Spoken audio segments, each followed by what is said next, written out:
Welcome to TV Everywhere Trends and What They Mean for the Future of Television. My name is Jonathan Hurd. I'm a director with Unbundling and Company, and joining me here on the stage are a distinguished panel.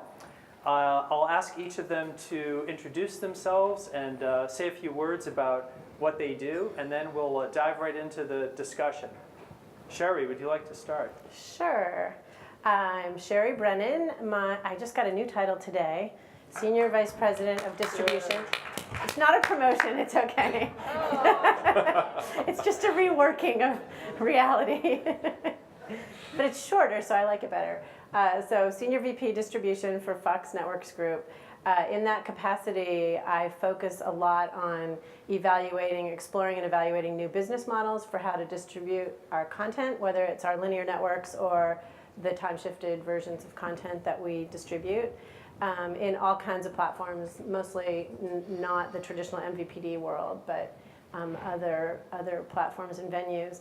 I've also done quite a bit of expert witness testimony lately and done a lot of speaking on various topics, including at your conference. So yes, thank you for that. Sure. Doug. Great. Hi, Doug Sylvester. I'm president of Ubiquity. And we are a global provider of multi-platform video services, which means we work with content companies and service providers to help them monetize content. We work in 37 countries, 15 languages around the world, supporting video on demand, live television and streaming, TV Everywhere initiatives. We work with traditional pay TV operators and over-the-top video platforms. Hi, I'm Suzanne Rainey, and my company's Exposure Media. We do marketing and distribution for television with a specialty in working with the studios and the cable networks.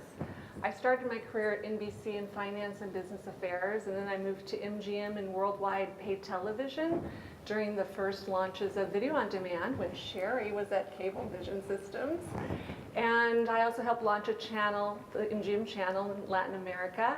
Then I moved to Polygram Television and Universal Television and Worldwide Television. If I'd stayed there, I'd be back at NBC. But about a decade ago, I left and started working with platforms around the world to launch video services. And I also help guide companies through Hollywood, or what Recode likes to say, the TV industrial complex.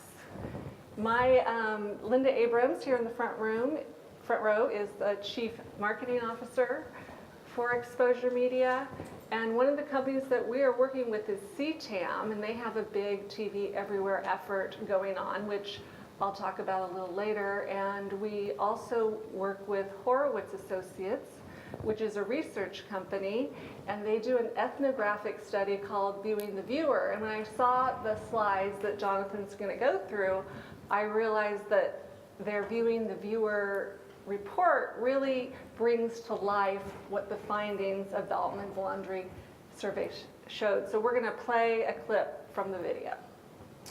All right, let's see if this will actually work on that screen. Hopefully it will.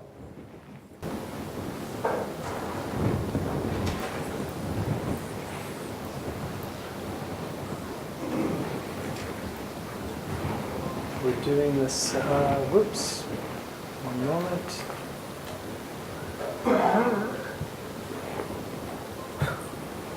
Okay, sorry Suzanne. And we'll play.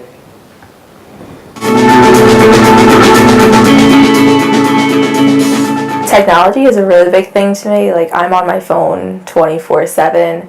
I like to be in with the new, out with the old. Mi teléfono es mi método completo de tecnología que utilizo a diario, es para todo. Duermo con el teléfono, me despierto con el teléfono. Que le pongo el waterproof para ver si cuando me estoy bañando puedo testear también el teléfono. I have my iPhone and I love it. I get to carry everything I need, all the information from my MacBook, it's transferred onto here and vice versa. So it's portable, it's light, and it's fast, and it's organized. Most of their 4 or 5-year-old kids, they have iPads. They use it for school, they just use it for entertainment. It's pretty crazy, man. We didn't have any of that when I was growing up. Cuando ellos van a dormir, yo tengo que apagar mi televisor, y yo veo Netflix en mi tabla. Y cuando se acaba la batería de mi tabla, voy por mi teléfono. I use my phone a lot in commute. When I go to work, I watch either movies or news. A lot of it is on on media now, so I watch a lot of it on my way to work. While I'm at work, even then, I'll look at a few things when I'm on downtime. Every single day, you log into your Instagram, your Facebook, you text message with your friends, and work calls. A lot of customers, they prefer to text message nowadays.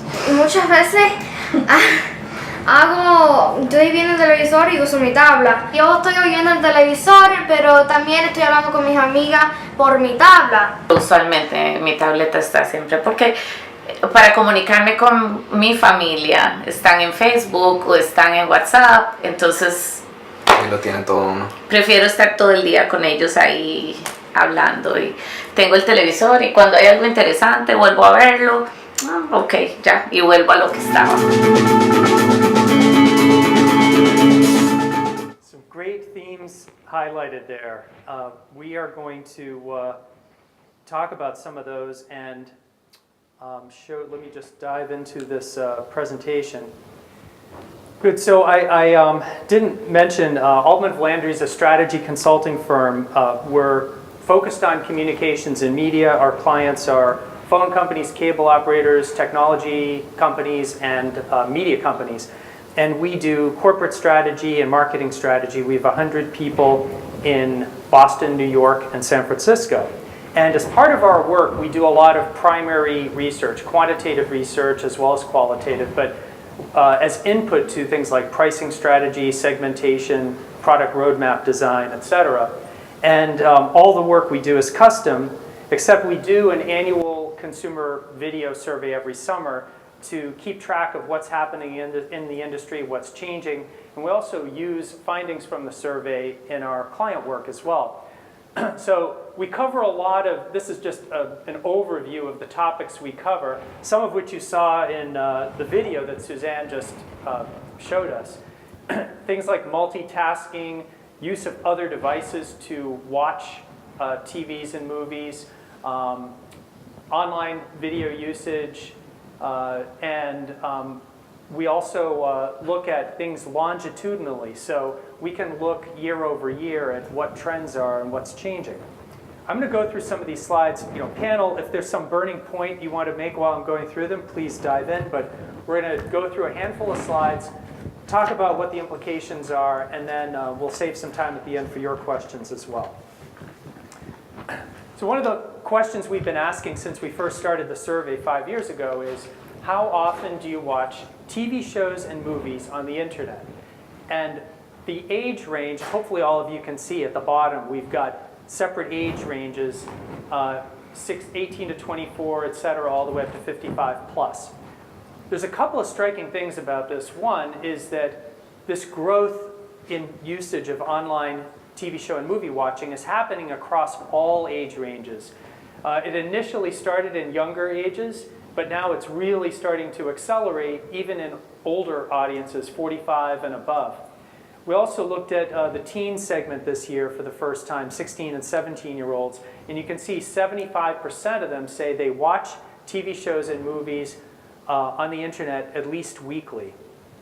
So this is really changing how consumers view video. And what are people watching? At least in the US, which is where we conducted this research, they're mostly watching paid online video. The dark bar here is the percent watching paid through paid sources at least weekly. The lighter blue is free official, like Hulu. And then we also tracked a free unofficial. We didn't call it pirated because we thought, or illegal because we thought people might not be honest about it. And a lot of people don't even realize it's pirating. But BitTorrent, for example, is unofficial. And at least in the US, the industry has done a pretty good job of keeping people on official services, whether ad-supported or paid. Why do people do this? The answers are primarily, you can see adults in the dark color, teens in the lighter color. I can watch in my own timetable. I can easily get the shows I want to watch. Teens, the fourth bar down, I can watch everywhere I want to go.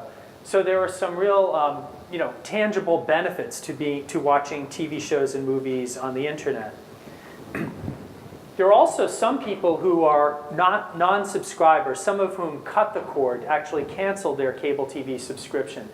This, by the way, is not it is not a very large percentage. It's probably 5 to 6% of occupied TV households, but there are compelling reasons for the internet video impacting that 5 to 6%. Now, when I say 5 to 6%, that's 5 to 6% below the 10% who historically didn't subscribe, probably mainly for the reasons above, like they could no longer afford it, it's a poor value, but also difficult to find good programs and/or movies. That's something that that internet video has highlighted as one of the benefits.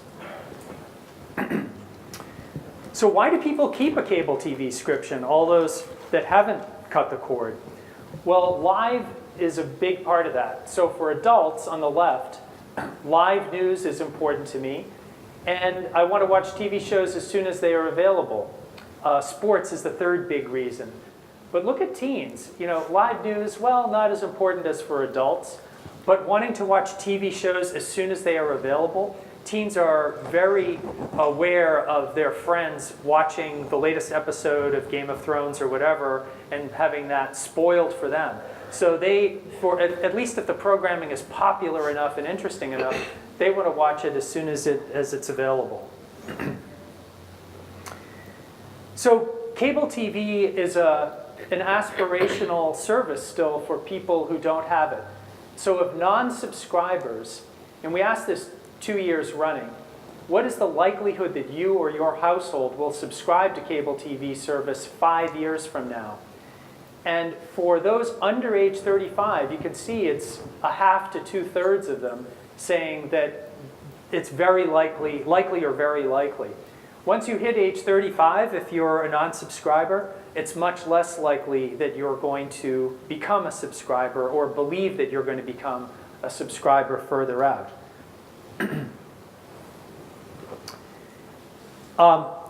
Specifically focusing on teens, why would they watch more cable? I would watch more cable TV if there were, number 1 and 2 reasons here, a better way to search and organize the channels and programs that I like, or easier ways to watch live on other devices.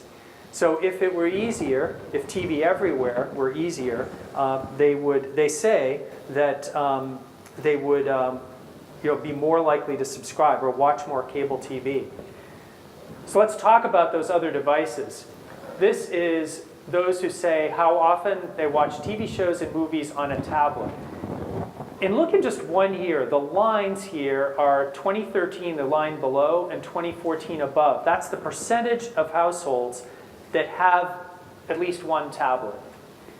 The bars below are the percentage of all households that watch TV shows and movies on a tablet at least weekly.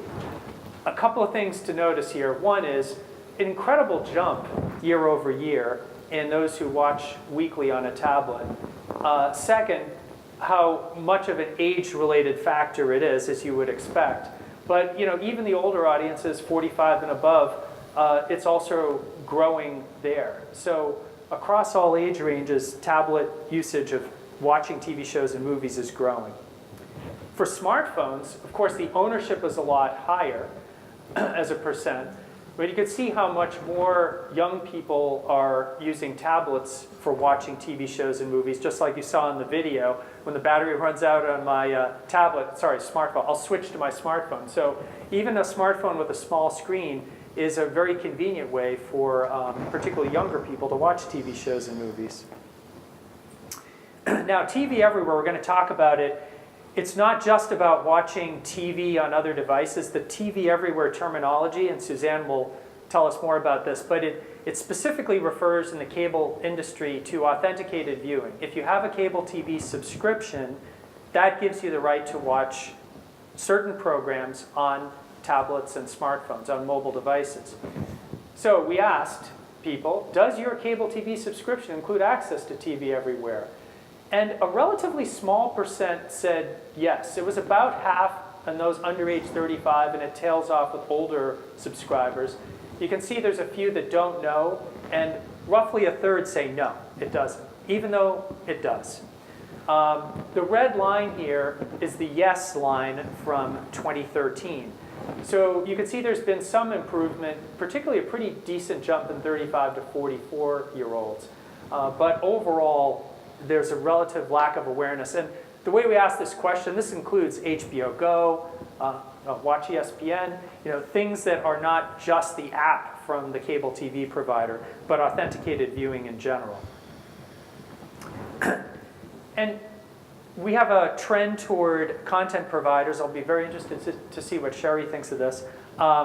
Content providers launching their own apps. CBS launched one. HBS said it's going to go on its own without necessarily having authenticated. So we asked people, if you were using TV everywhere on your devices, which of these options would be better for you? A separate app for each channel, or a single app from your cable TV provider down below? You can see people significantly preferred, particularly older consumers, it was overwhelming, a single app from a cable TV provider. So, does a world with many, many different apps all connected to different content, is that really what consumers want, or is there still a role for the aggregator, cable TV provider? So let's start. Let's kick it off with the panel. What about that last question? How do you see the world evolving in terms of, are all the different networks and content providers going to have their own apps, and consumers are going to pay $5.99 a month for each, or $4.99 a month for each, or is there still a significant role for the cable TV provider? Want me to start? Sure. So I'm a big believer in the aggregated world and the aggregated experience. I don't think a world where you pay $5 a channel and assemble your own package works for a lot of reasons. I don't think it satisfies consumers very much. I don't think it is economically viable for some of the more expensive programming genres, like particularly live sports. So I don't think it works economically from that point of view, and I don't think it gives people the access to breadth of content that A, they're accustomed to, and B, they've shown a great deal of desire to have. So I'm a big believer in the aggregated world, and I'm not surprised by that slide or those findings at all. I don't think that means that there's no place in the world for network-specific apps or sites. I think those do a couple things. I think those are great marketing vehicles for individual brands, whether they're network brands or show brands, and I think they are excellent places to super serve the dedicated fan or somebody who really wants to know a lot about a particular show or a particular network's type of content. Giving people those specialized destinations, I think, is really, really important. So I completely think the world needs both, and that both will emerge. And I think that the world of selling your network $5.99 over the top is going to prove to be more window dressing than real economic success. Well, I would agree. I think the aggregated services have some big advantages, and part of what I gleaned from this survey, which is great as always, it's always very informative, and from other data that's been released, is there are a couple of advantages that pay TV operators have. The first is exclusive content. So you've got the live programming, which continues to show up as very important to consumers, sports and news. The second part of exclusive content is you've got the highest value, most impactful TV programming first. And as TV programming gets increasingly windowed, that first access, I think, becomes an incredibly valuable position. That TV show that maybe is your favorite show may end up on Hulu and then Netflix or Amazon and other platforms down the road. But the first place that it appears is in your pay TV service. And for many consumers, that's an incredibly important and valuable element of the programming. So how do you exploit it? I think it's that issue of value. And the first is you have to make your live TV experience great. It has to be a great video service, HD, with guide and navigation to help you find what you're looking for. But the second is you have to give consumers access in the most convenient way. And I think the first piece of that is TV everywhere. So allowing viewing on multiple devices in the environment that you want, in the location that you want.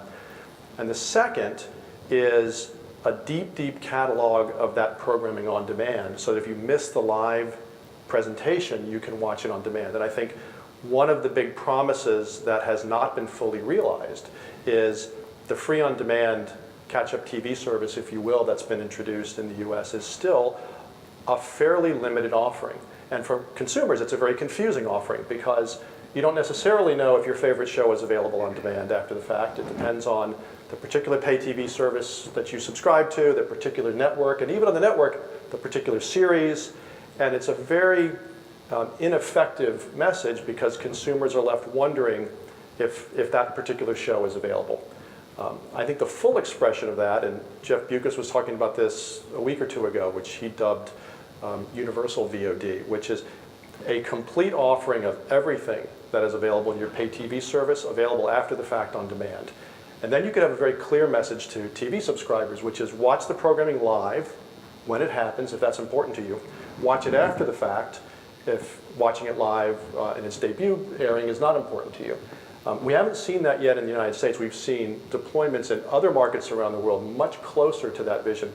But I think if those elements were in place, that would be a very powerful combination, and I think it would preserve a lot of the value and sustainability of that aggregated pay TV model. And that's really the vision that Sony is saying they're going to deliver. Yep, that's right. Right, and I would agree, but I'm going to add to it. And Doug, what Jeff Bucas said was it's the stacking rights. And so you're going to start to see the MVPDs who pay television $140 billion a year business flex their muscles about the licensing fees that they are paying, and they're going to start demanding to have full seasons for the current year. And well, let's hope Warner Brothers goes first. well, I think FX has FX. And I'm just Turner. saying, Yeah. no, we do, but, Yeah. but in licensing those shows, they aren't really eager to sell those rights. Well, FX and Turner have already done it Yeah. with a few of the MVPDs, and I think obviously it's going to be difficult to value because you have to value it against the other windows, but it'll be done to maximize the value. And currently that $140 billion a year in paid TV is the highest value so far. And Jeff Bucas was the person who coined the term TV everywhere back in 2009. So is this lack of rights, the fact that it isn't the easiest offer for consumers to understand today, or the fact that some programs aren't available, is that why the cable industry hasn't gone out of their way to promote it, and why awareness is so low, do you think? Or what's going on there? I think there's a bias in your question. So I was just trying to... CTAM started working to promote the awareness and usage of TV everywhere about a year and a half ago. And the first year was spent determining the best practices with an emphasis on authentication, to determine what the best practices were regarding authentication, and also what are we going to call it? What is going to be the industry term? And simply they decided to call it TV Everywhere, TVE.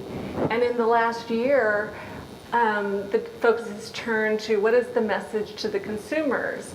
And the message to the consumer is this is already available. It's in your cable subscription. There's tons of programs available on demand, including, you know, TV series and movies and news and events and sports. And that's available through websites and apps on the best screen available, and you simply sign in.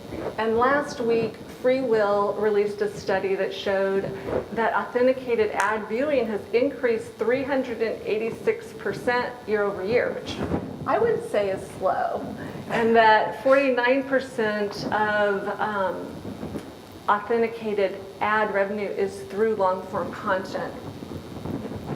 I also think if you broke up those survey responses by MVPD. Which I have, by the way, or we have. Well, I bet you find a lot more awareness among like Comcast than, AT&T subscribers, for example. There were two providers, I won't name them, but last year, last year, there were two providers that really stood out. And what we found is that they had campaigns actually running on their websites, and people in certain markets, these were relatively smaller providers, they had heard of it and they knew about it, and it seemed like good old-fashioned advertising was, of the benefits especially, was really driving awareness. Right, so we're in very early days.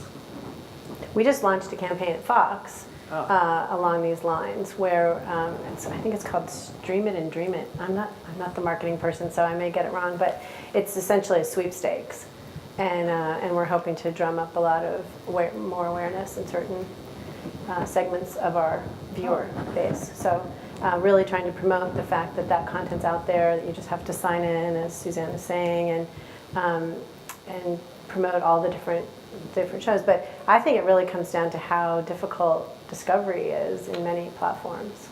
And if you get frustrated and turned off by it once, you're sort of loath to go back again later. And so I think that's put off a lot of people. I won't even go to the VOD menus of my pay TV provider because they're so bad. So the menus on the traditional viewing platform on the TV are bad, and I think in some cases, yes, yeah. In some cases, hard to say. But even the TV Everywhere viewing experience, in terms of, Doug, as you were pointing out, is a certain show available, likely to be there? Has it expired, at a certain point in time? Well, right. I think thinking has evolved over time. If you go back to the early days of VOD, Comcast was really, in some cases, just forcing networks to support the on-demand platform just as part of the carriage deals, and it was, at that point, it was a concession that the programmers were granting. I think over time, the thinking has changed. And if you go to today,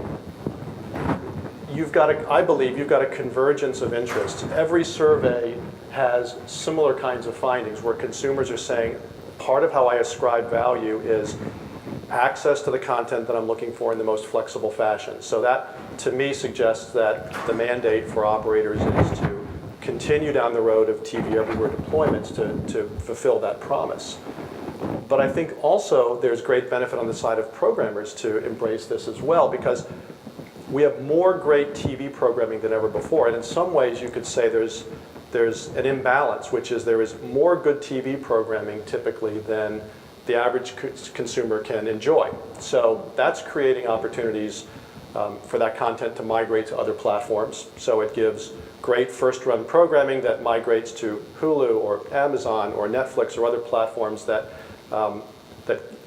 is creating a platform of content that they didn't have to pay for, but now is available to an audience. And if there is more good programming than can be fully monetized in that first release on the pay TV operators, then having the content available on demand for a longer release window to give consumers more ability to find the content, to if they missed the broadcast episode or the first few episodes, to then go back and become fans of that show, I think creates great value, and it creates more value in the franchises that programmers are creating, and it exploits that exclusive window that the pay TV operators are enjoy. So there is, I think, more than ever a convergence of interests, and it's just a question of rolling those out beyond one or two of the largest operators, beyond Comcast, beyond those that have already taken the plunge, to be a more fully deployed set of capabilities across the industry.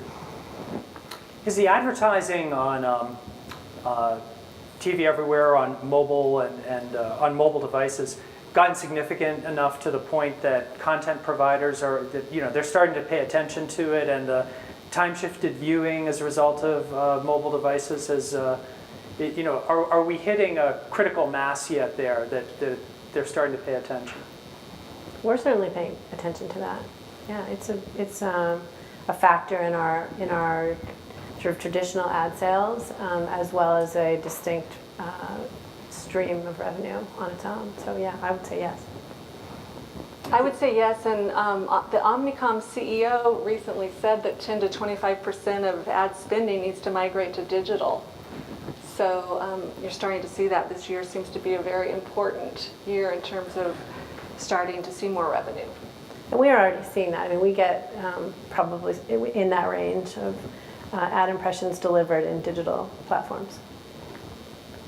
And also dynamic ad insertion, in addition to mobile, is starting to ramp up and scale. Do you see that? Yeah, That's actually a really, really good point, Suzanne. Days 4+ have really been under-monetized over the last few years, and so with the introduction of DAI, we're really hoping that we will be able to monetize much better in that window, Finally, which is after significant. many years of waiting. Yeah.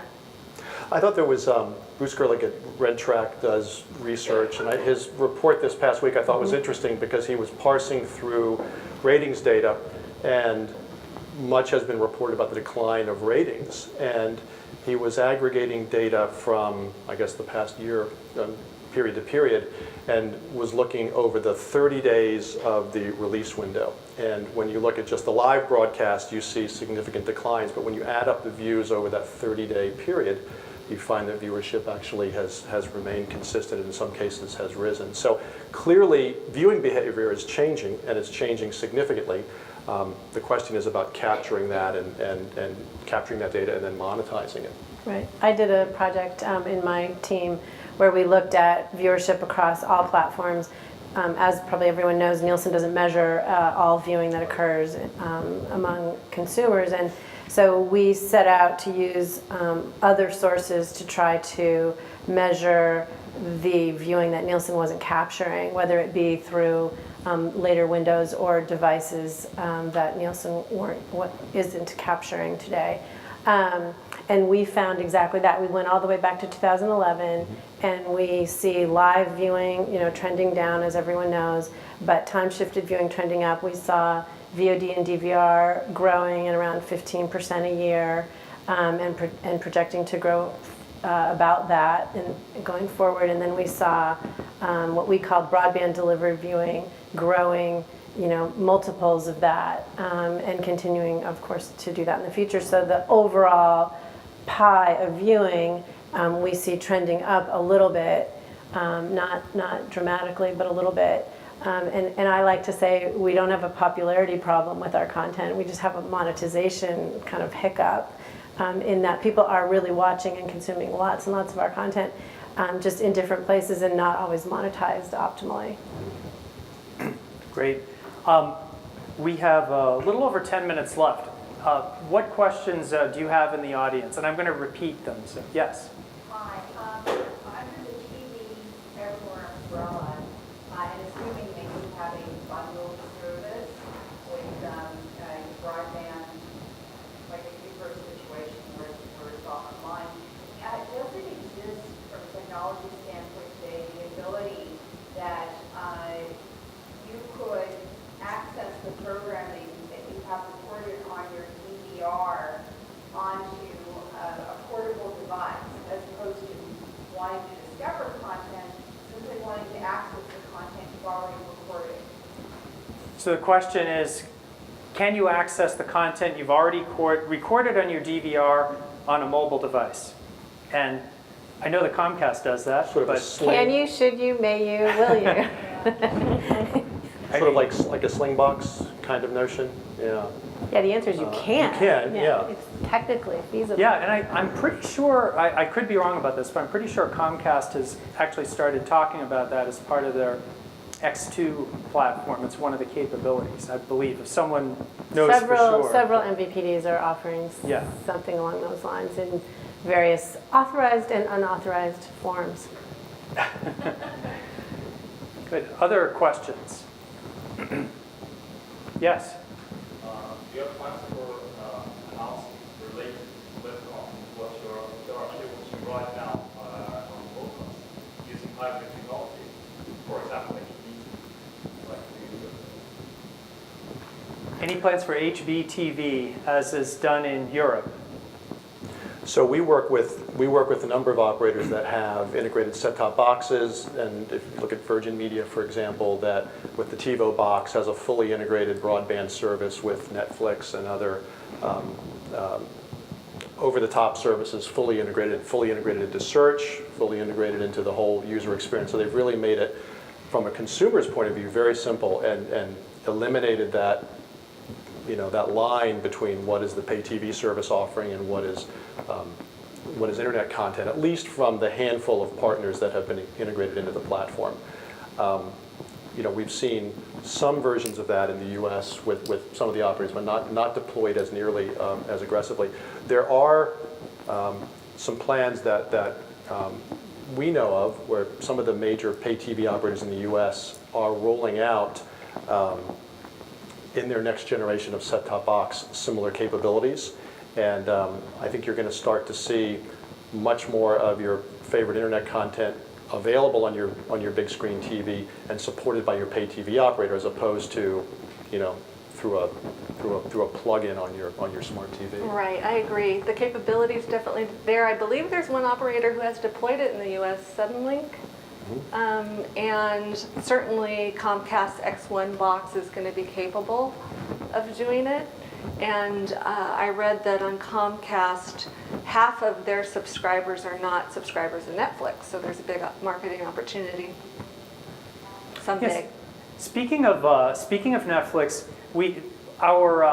every year when we do the survey, I'm always expecting, oh gee, there's going to be some big drop off and some big bump up in cord cutting potentially because there's all this activity and over the top video competition. But every year it looks more and more like, gee, it's really the MVPD's game to lose, and traditional content players, traditional distribution is still the primary way to get video to consumers. Are you seeing any significant threats, and where are those threats to the traditional pay TV industry? There was just some research this week done by Kagan that I thought was interesting. They were looking at subscriber data, and they were parsing out high-speed internet use versus the bundle versus straight video services. I don't know if anybody saw that, but it was interesting because it was reinforcing how powerful the bundle is, and this was the top 8 or 10 operators, I think, that were in the analysis. But for those, the percentage of subscribers that were taking a bundle of a double play or a triple play continued to rise period over period, and in particular triple play customers rose significantly. The video only subscribers took a big hit, which would suggest either they're migrating to triple play or they're migrating off the platform. But it does suggest that a video only offer has a hard time with that value proposition for consumers. The other big area that was growing was high-speed data only. So it's interesting. There's almost two separate trends going on. One is people saying high-speed data is critical, and I have to have that, and so that's my preferred pathway. And those that say the video service matters to me, but it's particularly valuable when it's bundled in as a triple play service because I still get the high-value video service as well as the other offerings along the way. But that video-only offering continues to look weak. Yes, and I say there's clearly a threat, and it is the MVPD's game to lose, and they are doing some interesting things to try to maintain the subscribers with the X1 from Comcast with a good user interface, and Sony has their service that's coming up where they're going to launch a video service which reportedly is going to have 75 channels and be priced at about what your average about $75, and the competitive differentiator for them is going to be the user interface, and that it's going to be a great user experience, or that's what they are attempting to do. And then you have Echostar that's going to launch a service that's going to be a skinny package with 30 channels, and their thing that they're going to do a little differently is it's going to be a single stream, and so it's really intended for the millennial market that haven't subscribed to cable, that perhaps they'll jump on and use it, but it'll just be for a single person and not for a household. And for clever attorneys that worked around the MFN issues so that a single stream wouldn't be the same as a, yeah. a pay TV service. So I have a little different take on this issue. I think obviously all the things you guys have said are relevant and true. But I tend to think in terms, when I think of threat, I think the biggest threat to our business is underlying economic trends that are not getting people into a situation where they can actually afford the product.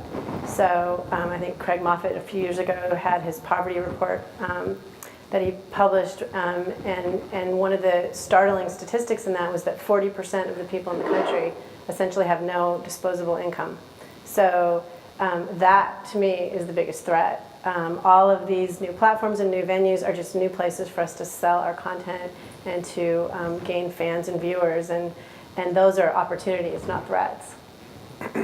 But the underlying economic trends are really scary. Right, right. And on that point, I have continued to predict and continue to be wrong that we're going to see more and more unbundling of the product. And I don't mean unbundling in the fullest extent of you can pick whatever channel you want, but rather a sports-only tier or an entertainment-only tier where you can really bring the price down and have a smaller collection of channels. We've seen some of that.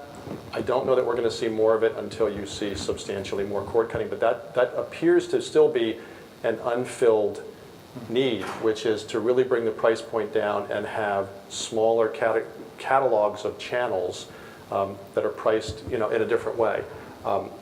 Some of the providers like Sony have talked about that, and again, I don't mean unbundling in the sense of picking an individual set of channels, but rather perhaps those from a particular network family, or in a genre where you've got maybe 20 or 30 channels instead of a full 100 channel lineup. Yeah, it's certainly something that from a service provider perspective, they may not be able to secure their rights in an unbundled way, but even worse, even if they could get them, it's so challenging for them to market, a plethora of different types of bundles, targeted to a whole different set of consumer segments. Really, a standalone sports bundle with all the major sports in it would have to charge as much as the entire bundle costs today. Right. So I don't really see that happening anytime soon. Yep. That's my crystal ball prediction. I think we have time for one or two. Yes. I actually panel's thoughts on TV where every app's on the TV. TV where it started, I think clearly intended by folks to go to other screens. We're very enthusiastic about phones and tablets. As we saw in the keynote this morning, right, we've got half the viewing happening of NFL now happening on connected TV devices. It seems like TV everywhere guys have been much more reluctant to do those apps, really invest in those apps, or even to approve those apps, to do authenticated experiences. You start to see that breaking down, and are going to see more enthusiasm for TV everywhere apps on connected TV devices. Just repeating the question briefly, are we going to see more enthusiasm and adoption of TV everywhere apps that run on devices connected to a TV as opposed to mobile devices? Yeah, we at Fox have a lot of them already launched and more in the works, so I think that's definitely happening. There has been some reluctance on the part of some MVPDs to authenticate to some of those devices. I think their fear is obviously competition and that they want to be the only aggregator in town. They don't want someone like Roku or Xbox or name your device to be the aggregator people turn to. And so there has been some reluctance to authenticate. So it is a little chicken and egg because we don't want to spend a lot of money building an app that no MVPD is going to authenticate to. It doesn't make any sense for us. So there has been a little bit of push and pull there. But I do think more is on the way. Great. And one last question. Yes. I kind of want to go back to what Sherry was saying about the economy, and the millennials are the ones that probably don't have the actual expenditures to spend on all these different channels. The baby boomers in the next 5 years are going to have the most disposable income. However, if you look at the statistics that we saw earlier, they're the ones that are less likely to be using several platforms and have not adopted technology. Do you think the baby boomers are going to change and adapt, or do you think that the content that's being provided are going to reflect the fact that they're the ones disposable? The question is, baby boomers, they're the ones with the money. Are they going to change and adapt, or are we going to see a shift to emphasizing other segments? Well, I guess my take on this is baby boomers are already kind of in the ecosystem and they're not leaving in droves other than for economic reasons. So that's not really a factor. Millennials, over 75% of them subscribe to pay TV already. So it's not like they're not subscribing. I love when people say they're not subscribing. That's just not true. Most of them, in fact, are subscribing or aspire to. And on your aspirational slide, it would be very interesting to break that out among cord nevers and cord cutters, because I bet you cord cutters would say they're more likely to go back, and cord nevers think they're less likely to subscribe. Although I think when they grow up and have children, they'll subscribe, but who knows? I'm probably biased.